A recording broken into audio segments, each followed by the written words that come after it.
As World War II was in its final stages and the Allied forces were approaching the heart of the Third Reich, dozens of German cities were being razed to the ground as part of a strategic bombing campaign. To press for unconditional surrender and put a final end to the war, the legendary James Harold Doolittle was ordered to assemble one of the largest bombing raids ever seen in the European theater. The Allies intended to pummel the city of Berlin into submission.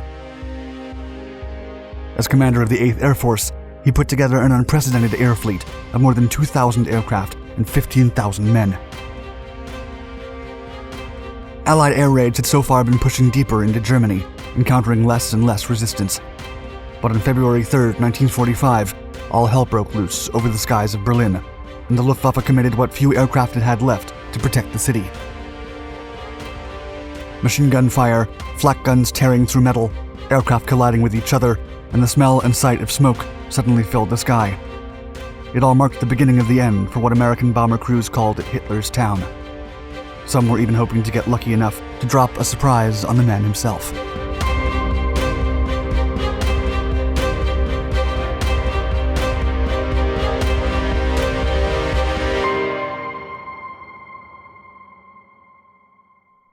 Glory over Japan's skies.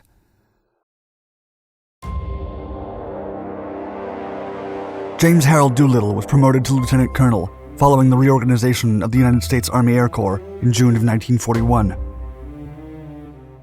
Upon earning his new rank within the U.S. Army Air Force in January of 1942, Doolittle was appointed to the Army Air Force headquarters to plan a daring mission that would take the fight to the heart of Japan. After the Japanese attack on Pearl Harbor, American morale had rapidly deteriorated, and the Army planned one risky mission to boost the country's fighting spirit. Doolittle then volunteered to lead a top-secret mission to bomb Tokyo, Kobe, Nagoya, and other cities with a fleet of B-25 bombers. On April 18, 1942, Doolittle and 16 B-25s left USS Hornet and reached the shores of Japan. The attack was so successful that war bonds, recruits, and American morale reached new heights. President Roosevelt would then award Doolittle the Medal of Honor.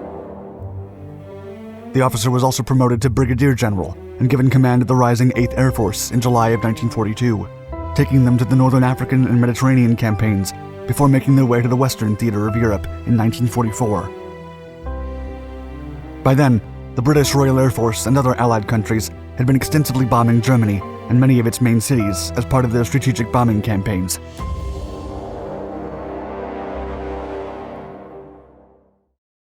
Relentless bombing. The air attacks over Germany began as far back as August of 1940, when the Royal Air Force raided Berlin. The RAF bombing raids did not stop until the Luftwaffe retaliated during the Battle of Britain in 1941. However, the attacks over German cities resumed in 1942 and drastically increased in 1943. As the war progressed, cities such as Dresden, Hamburg, Cologne, and others were almost completely destroyed as part of the bombings. The head of the RAF Bomber Command, Sir Arthur Travers Harris, said in 1942, quote, "The Nazis entered this war under the rather childish delusion that they were going to bomb everyone else, and nobody was going to bomb them. At Rotterdam, London, Warsaw, and half a hundred other places, they put their rather naive theory into operation. They sowed the wind, and now they are going to reap the whirlwind." The main objective was to pressure the Luftwaffe to focus its resources on defending the German population instead of employing its aircraft for offensive campaigns. The Reich's capital then became the focus of the attacks because it was the heart of National Socialism. Berlin was one of the cities with the most critical industrial and armament centers of the Wehrmacht. Harris said of the intense bombing missions over Berlin, quote, "It will cost us between 400 and 500 aircraft. It will cost Germany the war." In early 1944, the RAF began conducting daytime attacks on Berlin with the support of the U.S. Air Forces. This tactic changed the standard nighttime raids that the British had adopted since the beginning of the war, but it succeeded in lowering the morale of the German armed forces and the population. Tens of thousands of civilians lost their lives, and many more would perish as the attacks escalated almost daily after January of 1945. Not a single day passed without Berlin's air raid sirens sounding off to warn the population of upcoming American and British attacks. Another aim of this brutal offensive was to relieve the Soviet ground forces from the relentless German resistance on the Eastern Front. During the last days of January, while Berlin and other German cities were bombed on a daily basis, Lieutenant General Doolittle was given a battle order that he did not feel comfortable with. His 8th Air Force was to bomb Berlin on February 3, 1945, using the Friedrichstrasse railway station as the target point. It was a fancy way of asking him to deliberately bomb a city full of civilians, and he believed this was not the way of fighting in the air. Americans did not bomb cities. It was the British who did that. Doolittle and his airmen were used to conducting daylight precision bombings on top of military and industrial targets, and they did their best to avoid collateral damage. Doolittle did not wish to contradict American air doctrine, and got on the phone with the head of the strategic air forces in Europe to discuss the upcoming mission. Ultimately, he couldn't achieve anything. Doolittle had to obey, and civilians were collateral damage. There was nothing he could do about it. The officer then embraced the mission and began preparing his men for the biggest air assault over the city of Berlin.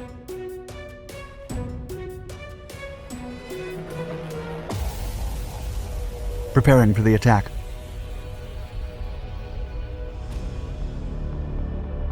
Doolittle was told that the mission had legitimate targets, such as the Air Ministry, the Gestapo headquarters, and a railroad station that would be used by the 3rd Panzer Army. For the February 3rd deadline, Doolittle needed to dispatch over 1,450 heavy bombers to destroy the targets, and 950 fighters to protect them from German aircraft. 15,000 men out of the more than 600,000 airmen under Doolittle's 8th Air Force were chosen to carry out the Berlin raid. Doolittle's raiders consisted of 3 air divisions, split into 42 bombardment groups. The heavy bomber units comprised about 440 B-24 Liberators and 1,000 B-17 Flying Fortresses of their latest and most powerful version, the G model. The scale of the attack force was so massive that such a formation would not be seen again in military history. However, even if the Luftwaffe was only a shadow of its glorious past, it could still put up a fight if the Americans were not careful. The only aspect of the operation that calmed the American airmen was that the Germans would not attack them from behind. Doolittle changed the American tradition to order the escorting fighters to remain with the bomber formations at all times. Instead, he allowed the fighters to fly ahead of the formation and engage the enemy aircraft before they had the chance to approach the bombers. The North American Aviation P-51 Mustangs, or Little Friends, as the bomber pilots like to call them, were the main escort fighters in Doolittle's formation. Pitched against the defenders, the Luftwaffe could only afford 1,600 fighter aircraft at most to defend the capital. The German pilots were novices, but were well trained and committed to protecting their people. Most of the German fleet was composed of the reliable and versatile Messerschmitt Bf-109s and Focke-Wulf FW-190s with different versions and improved firepower. The Big B, or Berlin, was also defended by anti-aircraft defenses that stretched for 40 miles. They included anti-aircraft guns, flak batteries, searchlights, target indicators, and decoy fires. Meanwhile, in England, American crews hopped into British Mosquitoes to conduct weather and reconnaissance missions before Doolittle's task force took to the skies.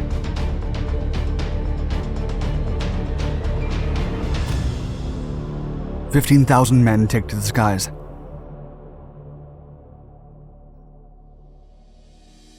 After inspecting their aircraft, the 15,000-strong air formation began to take off in waves at 8 a.m. The pilots were nervous, but eager to drop their bomb load and get back to England as fast as they could. Besides the accuracy of German flak guns and bandits, mid-air collisions were also a significant concern amongst the pilots, and they were especially common among aircraft in combat box formations. Hours later, the B-17 bombers that spearheaded the assault began to experience slight turbulence when they sighted the first puffs and bursts from flak guns. This signaled that the Germans adjusted their aim before unleashing their accurate shots into the formation. This sensation could only be compared to that of an infantryman charging straight into an artillery barrage. However, that's precisely what bombers did. They flew straight into shells exploding mid-air, and there was nothing to do except pray that the Germans missed a shot, which they often did not. The vanguard of the 360-mile-long formation made contact with the Luftwaffe in a matter of seconds. The Bf-109s and FW-190s charged straight into the bombers. when the P-51 Mustang showed up to put an abrupt stop to the charging Teutons. Hell broke loose, and the cacophony of war suddenly filled the skies. Berlin was next, and as the bomber parade kept advancing, the bomb loads began destroying the city. For over 90 minutes, wave after wave of B-17 bombers dropped their payload over the capital. The Luftwaffe and the ground crews tried to save the city and its population, but it was insufficient. The fires caused by the bombing lasted 4 days and burned everything in their path. According to the 8th Air Force, over 25,000 Germans lost their lives that day, and over 120,000 were left homeless. The scale of destruction also affected more than 3 million refugees seeking shelter in the capital. The most significant air assault to that day made its way back to England 8 hours later. Overall, 18 Americans perished, and around 300 were missing. And as destructive as the attack was on that fateful day, the 3,000 tons of explosives dropped over Berlin would pale in comparison to the subsequent bombing raids that would occur in the following months, leading to the surrender of the Third Reich.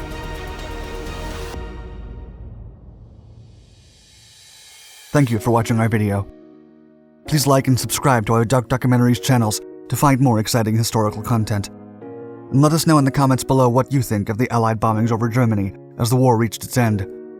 Was the loss of so many civilian lives necessary?